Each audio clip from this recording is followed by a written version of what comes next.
Hello ladies and gentlemen, and welcome back to Dinosaur Gaming, where we learn to be a better player. Today we're going to be talking about deck building. How do you do it? How do you build a deck either from scratch, or you take a deck that already exists, is proven good, and make it better? So before we jump in, we're just going to talk about the two different ways of doing this. So of course, the number one way and the most common way is to net deck. And what is net decking? I know a lot of people think very negatively about this, but that is not the case.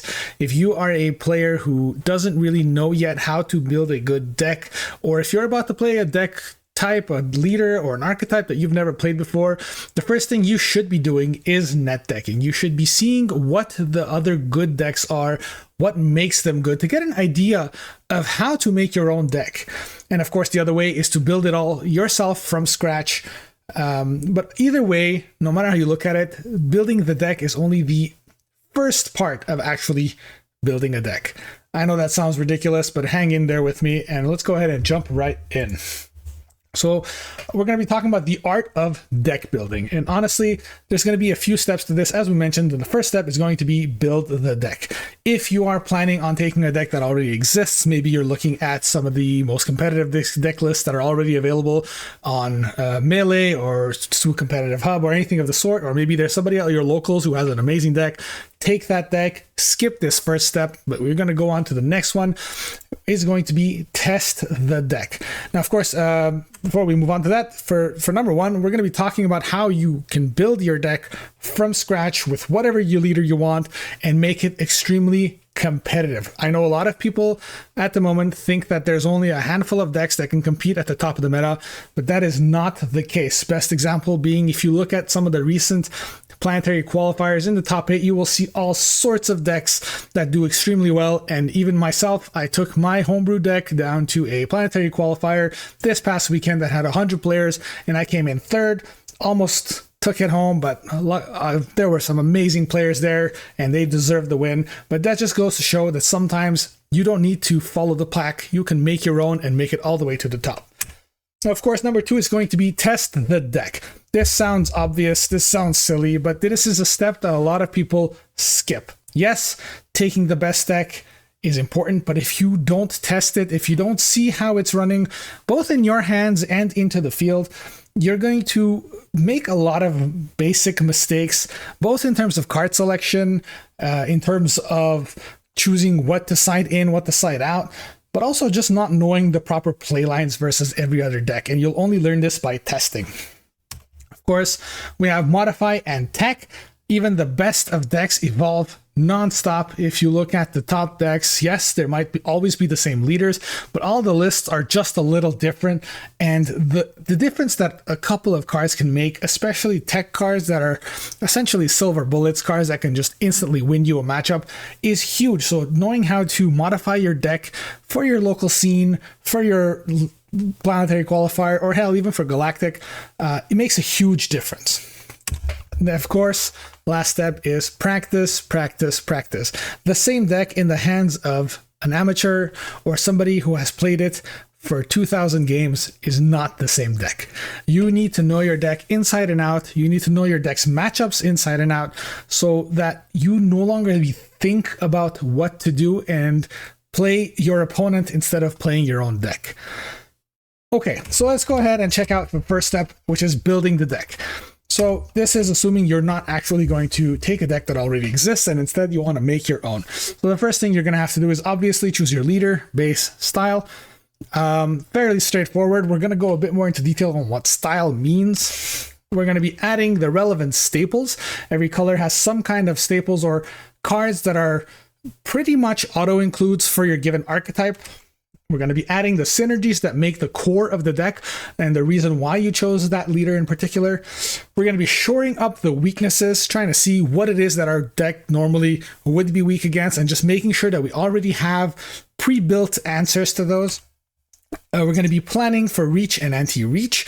What this means is that most decks, it falls somewhere on the curve or line of aggro and control, right? And at some point, if you are playing a non-control deck, you will eventually lose the board.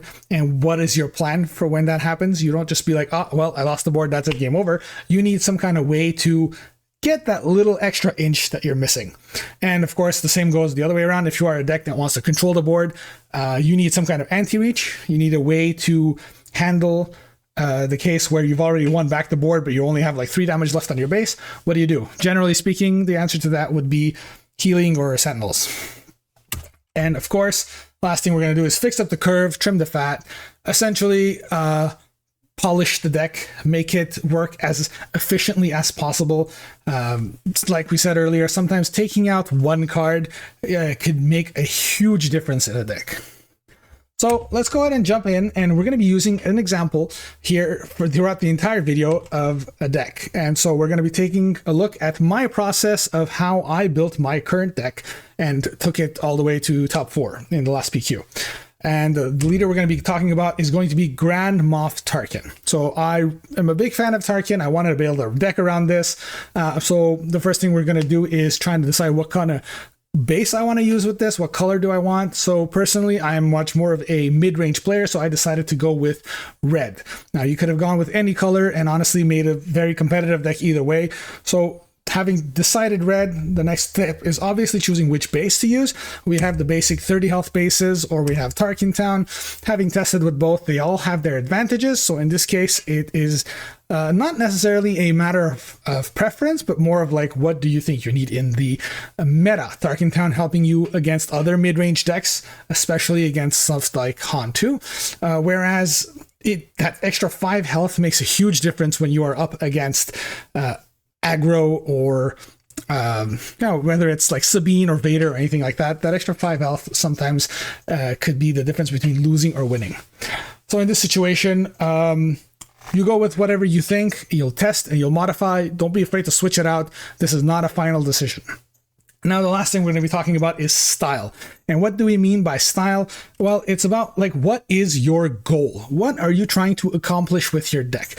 This is where a lot of people make a huge mistake right off the bat and start building their deck with the wrong mentality. And what I mean by that is you need to decide where you're going to fall on the aggro to control curve and what you're trying to accomplish with your deck. If you are playing some kind of aggressive deck that's running low-cost units, like Greedo or Cartel, Turncoat, or anything like that, you don't want to also be running very late game threats like Avenger and Devastator.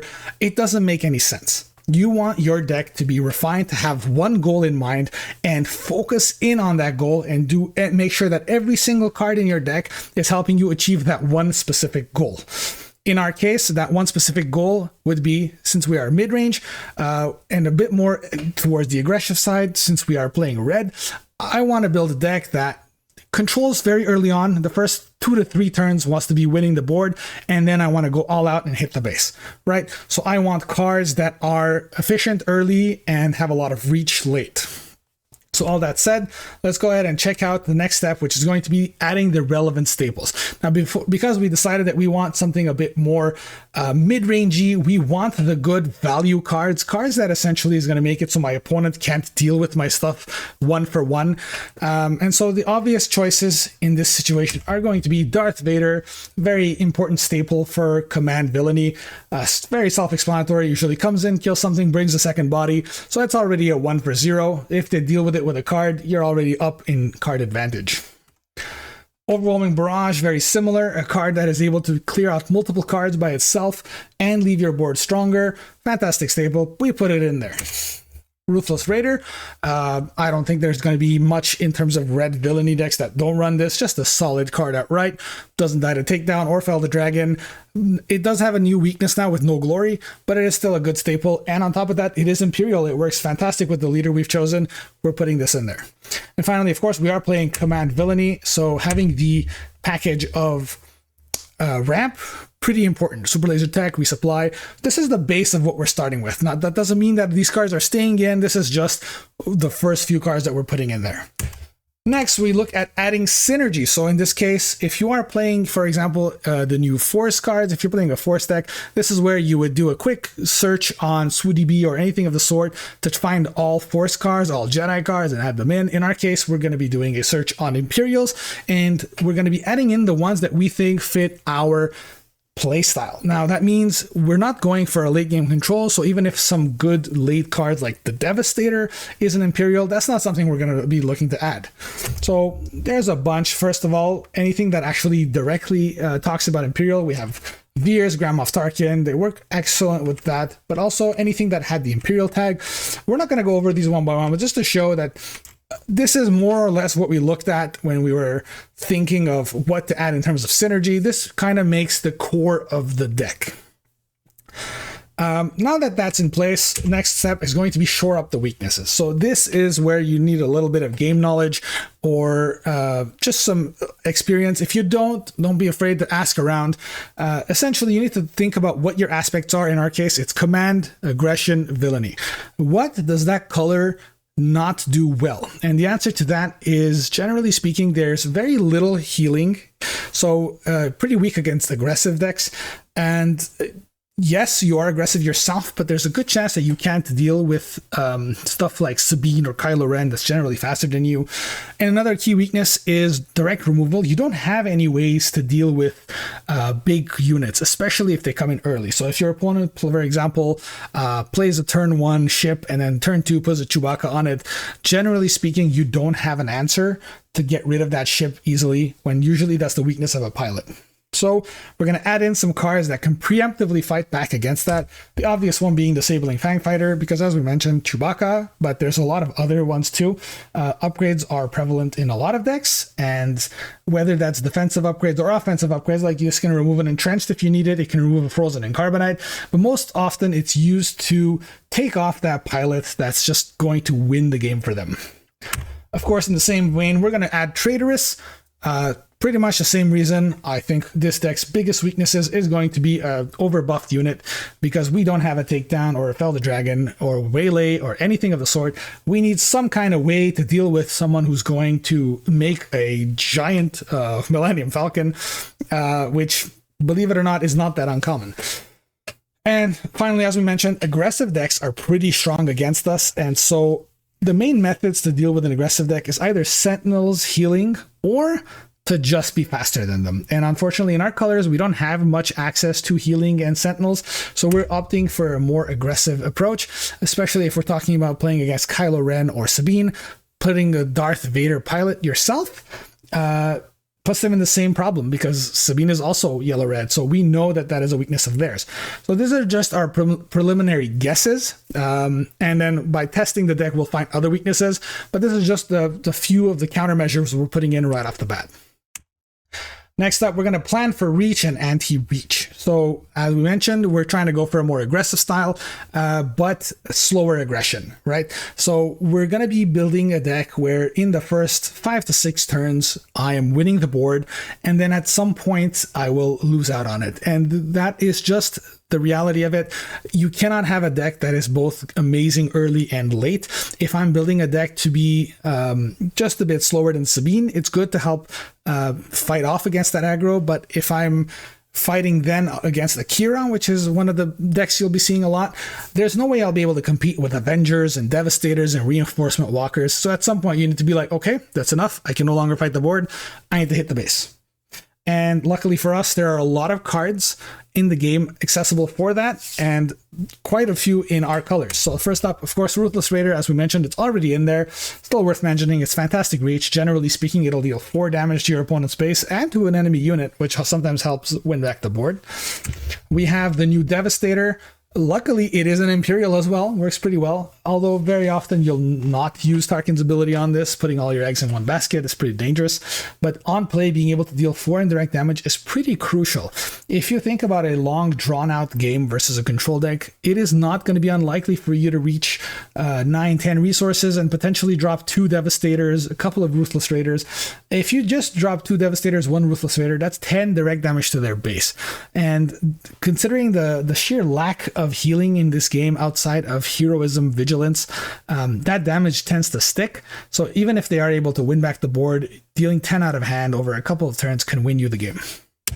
We have, of course, Maul, that serves a fairly similar purpose, is able to, sometimes your opponent will put down like a tiny sentinel in the ground thinking, oh, hey, that's good enough. Well, if they do, Maul will come in, not only deal with it, but also deal a massive amount of damage to the base, and then they need to deal with the Maul. Great reach card. And of course, finally, Wraith Dragon. For just those games where your opponent has just too much healing, well, if they've dealt with your Ruthless Raiders, they've dealt with your Devastators, they're still hanging on, well, you can just drop a crate. That is the ultimate reach card. They need to deal with it right away. And even if they do, they will take damage. Okay, and of course, we're just going to mention here, you have the option if you wanted to build this a little bit more control-y. Instead of aiming for reach, you could aim for anti-reach. In this case, there are a few good options here. Ularn can provide some healing, same with Salacious Crumb. You can add some Sentinels as well, but it's not the kind of deck that I was aiming to make. That doesn't mean it's not possible. It's just you would need to change the entire mindset of how you're building the deck. So for us, we're just going to stick with the top 4 cards, and that's it for our reach. Finally, we're going to fix up the curve, trim the fat. And what do we mean by fix up the curve? Like, what is the curve? Every single card game has some concept of it, and generally speaking, it's going to be a downward slope. And the reason for that is you want a lot of early cost cards because you want to guarantee getting that turn 1 play, and then each turn that goes on, you're drawing more cards, so it's more likely for you to have drawn the later cards, so you don't need as many of them. So if we're going to take a look at a few of the top decks that are currently dominating the meta, we have Kira here, we have Sabine, Cad Bane, Vader 4 is a bit different than the rest, and Rey. And what we're seeing in most of them is the same. We have a few amount of 1-drops, but a lot of the time it's peaking around 2 or 3 cost cards, and then it's going downwards. And yes, in some cases, it's going down a lot slower. Kira, of course, usually running Data Vault, so there's more cards to work with, and they do want those slower cards. They have a lot of 9 costs, 10 costs in their deck, whereas Vader's only goes up to 5. But generally speaking, this is what you want your curve to look like. You want to be able to play at least a card on turn 1, and then after that, you want to make sure that you're drawing just enough to play on curve. And the advantage of low cost cards like 2 or 3 costs that a lot of decks have running is that it helps you shore up your curve. If you are on the 6 resource turn and you don't have a 6 cost card, it's not the end of the world, because very often dropping 2 3 costs is just as good, sometimes even better. So kind of fix up your curve, take out some of the cards that you think are redundant. So if you have like 5 3-cost cards, maybe take out a couple of them, make sure your curve looks something like this, and move on.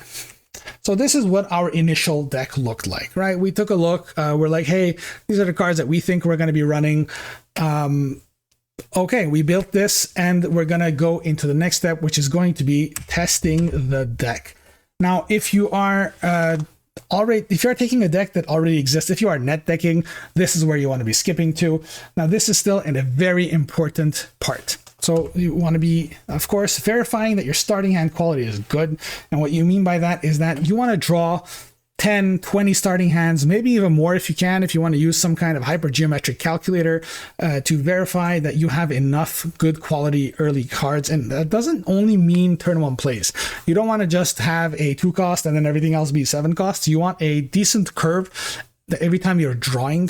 Luckily, we do have a mulligan system, but you can't rely on it too much. You don't want to go into a case where you just mulligan and you still don't have a good hand and you just automatically lose the game.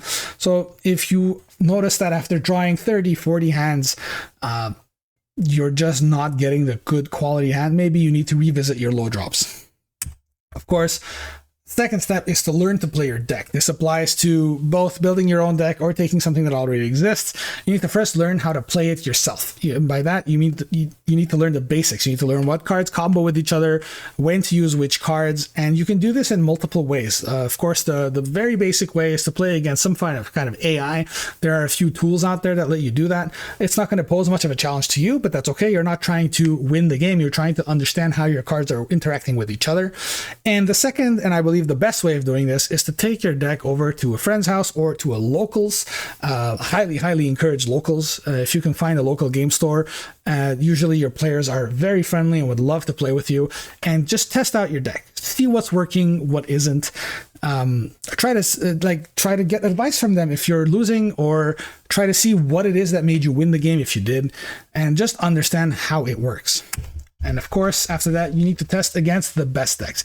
Testing against AI or just your local players is good, but it's not enough to make your deck stand out. It's not enough to be amazing. And by that, I mean you need to be running against those meta decks that we mentioned earlier, whether that's depending on what the meta is at right now. Right now in Jump to Lightspeed, we have a ton of Kiras, we have Sabines, Quinlins, Cat Banes, we have Boba Fett's running around. So there is this concept of running the gauntlet.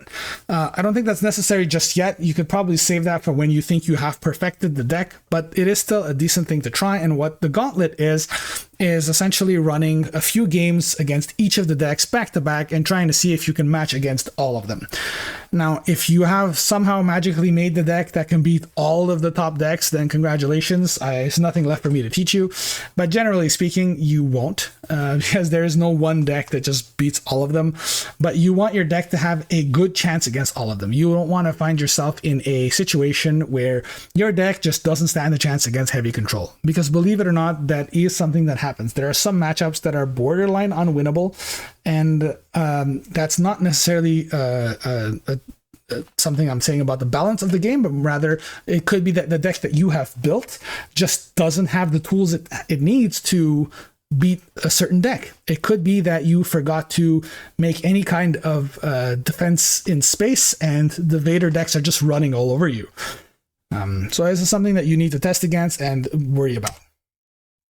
Then while you're testing and doing all of these things, one thing to definitely pay attention to is all of your underperforming cards. If there are certain cards that you're constantly putting into the resource, or cards that every time you play them you feel a little about, even if it's a card that you really like, sometimes you notice that they are underperforming. You need to note that down, pay attention to it, because you're going to need to decide what cards are just not good enough to be in your deck. Of course, then you also need to find flaws, weaknesses, and counters. And by that, I don't mean only to your opponent's decks, but also to your own deck. You need to find what it is that your opponents are doing to really cripple you. Is it because you're relying too much on upgrades or pilots and your opponents seem to always have some kind of answer to it? Is it because your opponent is just overrunning you early and you don't have enough defenses for it? Pay attention to what turns you are really losing the board, what turns you're losing the game. And when you find out what your weak spots are, it is easy to fill in the gaps. But if you're just going into a game and being like, oh, I lost, you'll never improve your deck. So all that said, let's move on to the modify and tech. So you just tested your deck a bunch. So what do you do then? All right. So you need to, as we mentioned, we need to identify the underperforming cards. Fairly simple. A lot of that you'll notice from testing it, from seeing which cards you're just not getting good value out of. You need to also remember that changing a couple of cards makes a major difference. If you're changing upwards of 10 to 15 cards between games, you're just not testing your deck. You're not improving your deck. What you're doing is playing a completely different one. Generally speaking, the top decks will vary at most of a 5 to 8 cards, because that's just like the amount of difference that a few cards makes is game changing. You're talking about a game where you're drawing 2 cards every single turn, on average, upwards of 6 or 7 turns per game. If you're in an average game, if you're playing a control mirror, of course, it's a lot more than that, but you'll be seeing almost half of your deck in most games. So changing 2 or 3 cards makes it extremely likely to be seeing those cards every single game, or at least half of your games. So it's better to make small incremental changes to your deck and try to see how they feel. And you need a lot of games to actually see the difference. Of course, you're going to need to add in silver bullets and counters, especially to decks that are really, really beating you. If you find out that you are doing extremely well against 4 out of the 6 meta decks, but those last 2 are really struggling against, well, add in some cards that are silver bullets. And what we mean by that is cards that are single-handedly not going to win you the game, but put your opponent in a very terrible situation. Of course, don't be afraid to try bad cards. A lot of cards right off the bat are labeled as bad or unusable, but very often you'll find someone made a deck with them, put them in, and everyone is just confused like, oh no, we didn't think about using that. Well, that's because you thought they were bad, whereas other people tried and confirmed they were bad. So sometimes those cards that everyone considers useless can outright win you the game. Of course, after every modification, you need to go back to the testing step. And we mean that literally. If you modified a few cards, if you changed up 3 or 4 cards in your deck and you think you're ready to take it back, go right back to testing, go over all of the same things. Maybe you can skip the step where you're fighting against AI, but try and go back to testing with your local players or your friends, and then go run back the gauntlet again. Make sure that your deck still does well in all what it was already doing well. Make sure that in trying to beat certain decks, you didn't make your own deck a lot weaker. That's definitely something you need to avoid. And then if you are happy with that, go back to this modify and tech, run it through, keep going, rinse and repeat, rinse and repeat. You need to do this so many times if you want to be building the best possible decks. Of course, in the modify and tech, we're going to go back to the deck that we were talking about. Now, we had made a Tarkin deck. So what are the cards that we noticed were underperforming in our testing? Well, I've been playing this deck for a very long time, but we're talking about my testing starting jump to lightspeed. And I think, for example, resupply was a very underperforming card. The reasoning for that is I noticed that a lot of the time, if I was playing this against a more aggressive deck, turns out they were just overrunning me. If I was playing this against control decks, very often, even though I was matching their ramp, they just had better late game than me. So it just wasn't performing as well as I'd like.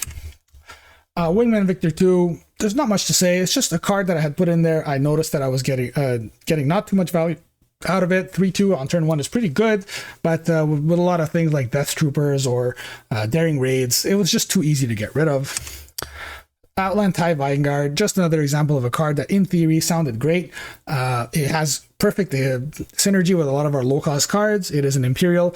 It just didn't work out. These are just some examples of cards that I personally experimented with, took out, and just a show of how the process works. And so some cards that I added in and the reasoning for them. Now, a lot of these is in correlation to what the meta decks are, and the way to choose these cards, the best way to do it is, of course, by testing, but another good way to do it, if you haven't tested just yet, is to go on those websites like Melee, like Swoo Competitive Hub, and check out what the best decks are. Try to understand what makes them tick, what makes them so good, what are their weak spots, and hit them where it hurts. And so for us, we added the cards that we thought would be extremely powerful into the meta. So one deck that we were struggling against was Quinlan Voss, for example. And the reason for that being that it is a deck that usually does very well into aggro decks, being able to use that Tarkin Town to get rid of the turn 1 play.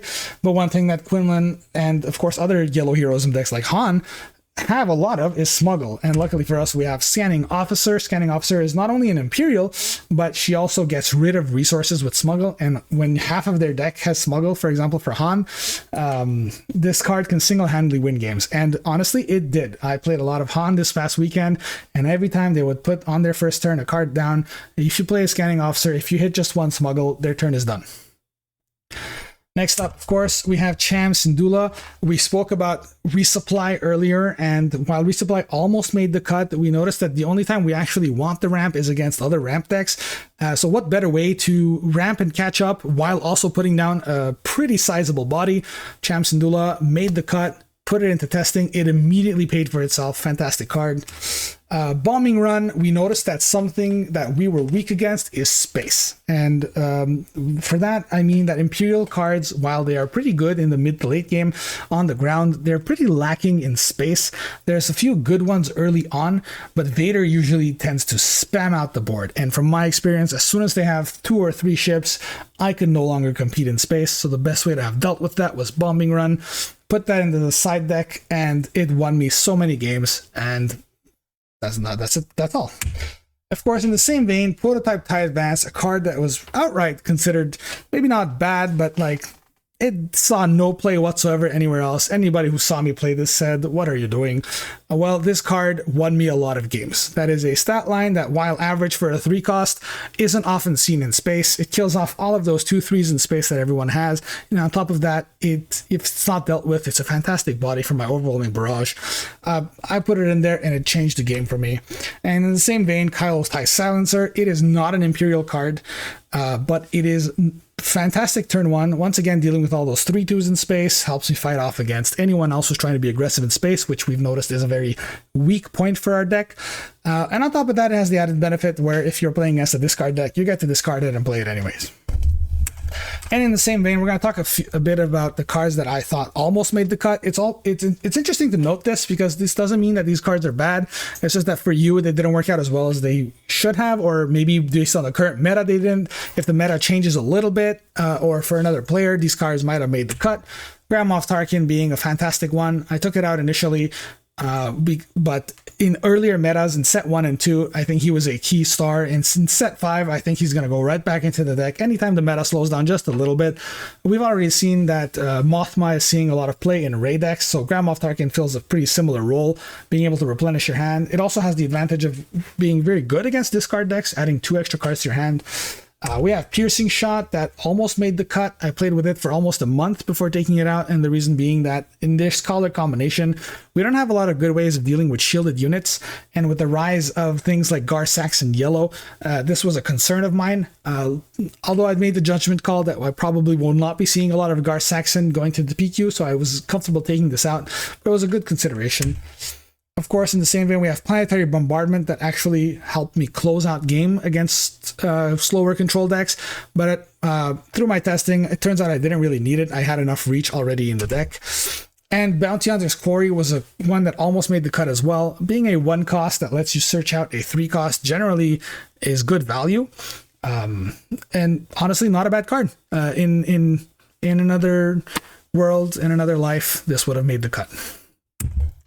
And this is what our deck looked like going into the PQ. We did all of these testings. We did everything. I played this deck almost every single day for a few weeks, just for practice. And before that, of course, for months. But when I had this list that I thought was ready for it, I tested. I practiced. And when I had learned all of my lines inside and out, I knew I was ready for it. And this is what I went with. And it went pretty well. And it just goes to show that you really don't need to follow those big net decks that everyone's following, and in fact sometimes that is a hindrance. And so going into the practice, understanding what you need to mulligan for is extremely important. Every single matchup is very different versus some matchups. For example, against my Vader matchups or my Wedge and Poe matchups, not a lot maybe, but they are there. You need to hard mulligan for space. In certain other matchups, I had to hard mulligan for ramp. You need to learn which cards to be resourced. Not every card is going to be useful for every single deck. The best example in my situation was Darth Vader, the pilot. It was a card that was absolutely crucial to help me win certain matchups like Han 2 Green or Sabine, but absolutely useless versus a lot of other matchups like Blue Villainy. You need to understand when to control and when to hit base. The typical question of, are you the beatdown?